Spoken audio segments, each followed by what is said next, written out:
चला तर मग मी आज तुमच्यासोबत शेअर करणार आहे ही काळ्या तिखटाची रेसिपी. तर हे काळं तिखट आहे की नाही, कोणी याला इसूर म्हणतं, कोणी काळा मसाला म्हणतं, तर कोण काळं तिखट म्हणतं.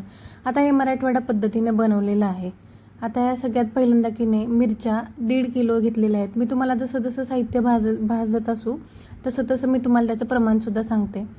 तर ह्या मिरच्या आहेत की नाही 1.5 किलो मिरच्या घेतलेल्या आहेत आणि सगळ्यात पहिल्यांदा अशाच मिरच्या भाजून घ्यायच्या आणि त्याच्यानंतर भाजत आल्यानंतर थोडंसं तेल टाकायचं, जेणेकरून त्या छान कडक होतील. त्याच्यानंतर हे जे धणे आहेत ते धणे घेतलेले आहेत पाव किलो धणेसुद्धा तुम्ही अगोदर असेच कोरडे भाजून घ्यायचे आणि त्याच्यानंतर तेल घालायचं आणि कलर चेंज झालेला तुम्हाला कळतच असेल. तर कलर चेंज झाल्यानंतर मग धणे काढून घ्यायचे. खरं तर आता ही काळ्या तिखटाची पद्धत आहे की नाही आजीनं आईला शिकवली आणि आई मला आणि वहिनीला शिकवत होती. तर म्हटलं चला तुमच्यासोबतसुद्धा शेअर करू.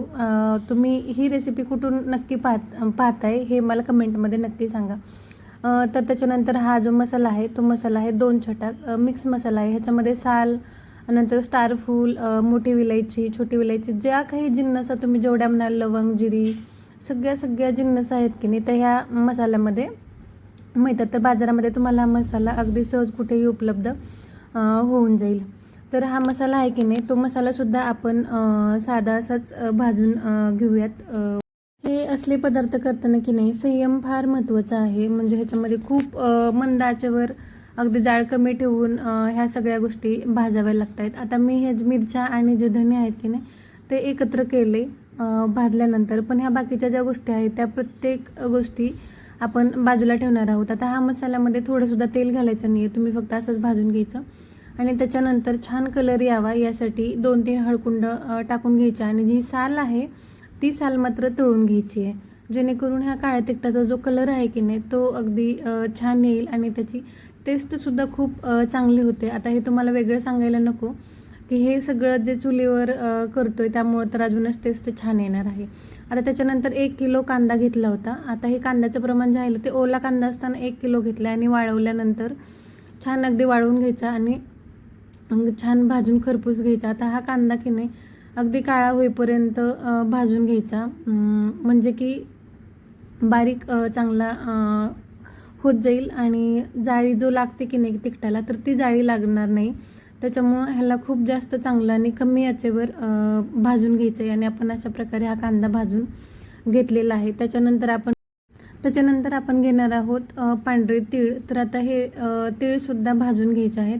ह्याच्यामध्ये तुम्ही तेल नाही टाकलं तरीसुद्धा चालेल. हे अगदी तडतड होईपर्यंत छान भाजून घ्यायचं आहे. त्याच्यानंतर जे घ्यायचे आहे ते घ्यायचे आहे खसखस. तरी खसखस अर्धी वाटी तुम्ही घ्या आणि खसखससुद्धा अगदी छान व्यवस्थित भाजून घ्यायचे आणि त्याच्यानंतर जे घ्यायचे आहे ती मोहरी. तर मोहरीसुद्धा तुम्ही 1 वाटी किंवा अर्धी वाटी घेऊ शकता. याचं काही इतकं प्रमाण महत्त्वाचं नाही आहे. तर ह्या तिन्ही गोष्टी एकत्रच ठेवायच्या, जेणेकरून बाकीच्यामध्ये मिक्स होणार नाहीत, कारण ह्या बारीक करतो ना आपण त्यावेळेस बारीक होत नाहीत. आता हे जे खोबरं घेतलेलं आहे ते सुकं खोबरं आहे, ते आपण किसून घेतले, छान वाळवले आणि त्याच्यानंतर मग आपण हे तळतोय. आता हे अगदी पहिल्यांदा तुम्हाला फेसाळल्यासारखं वाटेल, तर थोडं थोडं करून तुम्ही हे तळून घ्यायचं आहे आणि ह्याचा कलर पांढरा शुभ्र आहे तरीसुद्धा ह्या खोबऱ्याचा कलरसुद्धा अगदी लालसर जोपर्यंत येत नाही की नाही तोपर्यंत ह्या खोबऱ्याला तुम्ही तळून घ्यायचं आहे. आणि 1.5 किलो मिरचीला जर तुम्ही अर्धा किलो खोबरं टाकलं ना तर तुमचं तिखट हे खूप छान होतं आणि जी मसाल्याची जी चव आहे की नाही ती अप्रतिम बनते. म्हणजे तुम्ही ही भाजी कोणत्याही नॉनव्हेजला, कोणत्याही मसाल्याला, अगदी मासवडी असेल किंवा कोणतीही भाजी असेल तर ह्या भाजीला तुम्ही अगदी सहजपणे टाकू शकता.